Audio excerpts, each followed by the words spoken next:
बिस्मिल्लाहिर्रहमानिर्रहीम। डेफिनेशन है रेडियन की। Radian is the measure of the angle subtended at the centre of the circle by an arc whose length is equal to the radius of circle. यानी जैसे degrees जो है measurement करने का एक जो है वो यूनिट है एंगल को, इसी तरह से रेडियन भी एक यूनिट है। और रेडियन बता रहे हैं कि कितना होता है। रेडियन कोई भी सर्कल है,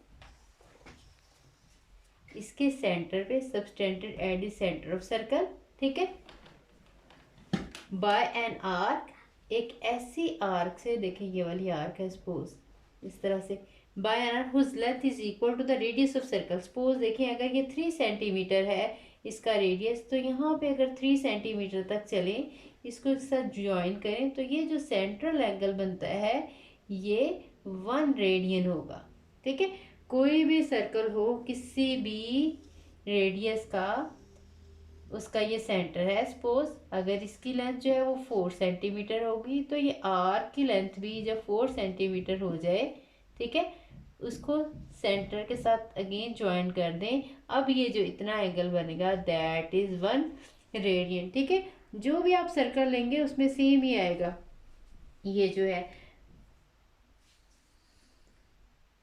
इसलिए अगर जनरली हमने लिखना हो तो हम यहाँ पे देखिए ये सर्कल है, अगर ये हमारी रेडियस अगर आर है, ठीक है, और ये आर्क भी आर तक हम लें, ठीक है, आर की ये आर्क की लेंथ आर लें, इसको साथ ज्वाइन करें, देखें ये भी आर है।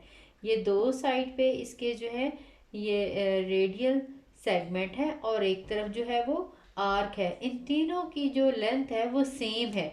देन ये जो सेंट्रल एंगल होगा इसकी लेंथ जो होगी, या सॉरी ये जो एंगल होगा ये 1 रेडियन होगा। ठीक है, अब जो नेक्स्ट है इसमें हम रिलेशन देखेंगे। Relation between the length of arc, यानी ये जो आर्क की लेंथ है उसका, और सर्कल के and the circle and the central measure of its central angle. ठीक है,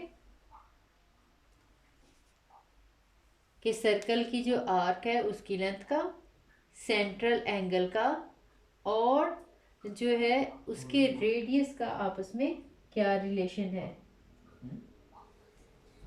तो ये है theta equals to L over R. ये आपने याद रखना है, ये जो थीटा है ये सेंट्रल मेजरमेंट है एंगल की। ठीक है, सेंट्रल एंगल क्या होता है कि देखिए ये आपके पास ये सेंटर है, सेंटर से लेके, ठीक है, सर्कल तक हम एक लाइन ज्वाइन करें, ये रेडियल सेगमेंट होता है। ठीक है, और दूसरा कोई भी सर्कल के ऊपर पॉइंट हो, देखो, तो ये जो दरमियान में एंगल, यानी दो साइड्स पे आप कह लें रेडियल सेगमेंट्स हों, तो ये जो दरमियान वाला एंगल बनता है इसको हम सेंट्रल एंगल कहते हैं। अब ये हमारे पास ये जो थीटा सेंट्रल एंगल है, और याद रखना है जब भी हमने ये फार्मूला अप्लाई करना है ये थीटा हमेशा रेडियन में लिया जाएगा। और ये जो एल है ये आर्क की लेंथ है, यहाँ से लेके यहाँ तक, कोई भी जहाँ तक भी होगा, हम सपोज यहाँ तक एंगल लेंगे तो हमारी आर्क यहाँ से लेके यहाँ तक आर्क की लेंथ जो है ये एल है। ठीक है, और ये जो आर है ये इसका रेडियस है, ये थीटा जो है ये सेंट्रल एंगल है। आपने याद रखना है इन तीनों का रिलेशन, या L is equals to R theta, इस तरह से भी आप याद रख सकते हैं। इनमें से कोई से भी दो चीज़ें आपको दे दी गई हो तो तीसरी चीज़ जो है हम फाइंड आउट कर सकते हैं। एल और आर हमेशा एक ही यूनिट में आपने लेना है, यानी अगर ये सेंटीमीटर में हो तो रेडियस भी सेंटीमीटर में, अगर ये मीटर में है तो ये भी मीटर में। जिस यूनिट में एल है उसी यूनिट में आर, दोनों को आपने सेम यूनिट में कन्वर्ट करके करना है। और जो थीटा होगा वो हमेशा रेडियन में ही आएगा। इसका प्रूफ फिलहाल मैं आपको नहीं करवा रही, स्मार्ट सिलेबस में कहीं मेंशन नहीं है। अगर ये करवाना होगा तो फिर मैं आपको बाद में करवा दूंगी। एग्जाम्पल नंबर 4 है, आपने कन्वर्ट करना है रेडियन में। ठीक है, 54 डिग्री है और 45 मिनट्स है। 54 डिग्री और 45 मिनट। सबसे पहले तो आपको सारे का सारा ये डिग्रीज में कन्वर्ट करना पड़ेगा। 54 डिग्रीज मैंने कहा था आपने सेपरेट कर लेनी है, और ये जो 45 है इसको आपने 60 के साथ डिवाइड करना है, तो फिर ये भी डिग्रीज बन जाएंगी। जब इसके साथ डिवाइड करेंगे तो ये आपके पास ऐड करेंगे, एलसीएम वगैरह लेके सॉल्व करेंगे, आप पॉइंट्स में कर लें, इसको सिंप्लीफाई कर लेंगे अगर तो ये फ्रैक्शन की फॉर्म है तो या इसका आंसर 219/4 है। ये सारा का सारा डिग्रीज में है आंसर, ठीक है। अगर आप इसको 45 को 60 से डिवाइड करके इसमें ऐड करें पॉइंट्स में आंसर आ जाएगा, वो भी ठीक होगा। इसके बाद आपने इसको रेडियन में कन्वर्ट करना है, तो मैंने आपको बताया था 219/4, इसको आप पाई/180 के साथ मल्टीप्लाई करेंगे।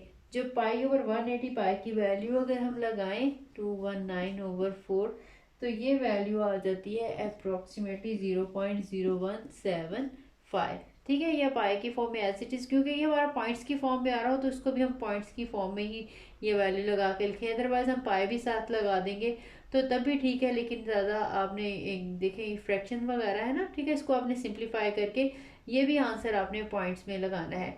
या अगर हम ऐसे कर भी लेंगे तो 219/180 को 4 के साथ मल्टीप्लाई करके पाई की फॉर्म में, तो फिर उसको भी पाई की वैल्यू लगा के सिंप्लीफाई करके आप लिख देंगे, दैट इज इक्वल टू 0.958, और ये रेडियंस में है अब, ठीक है।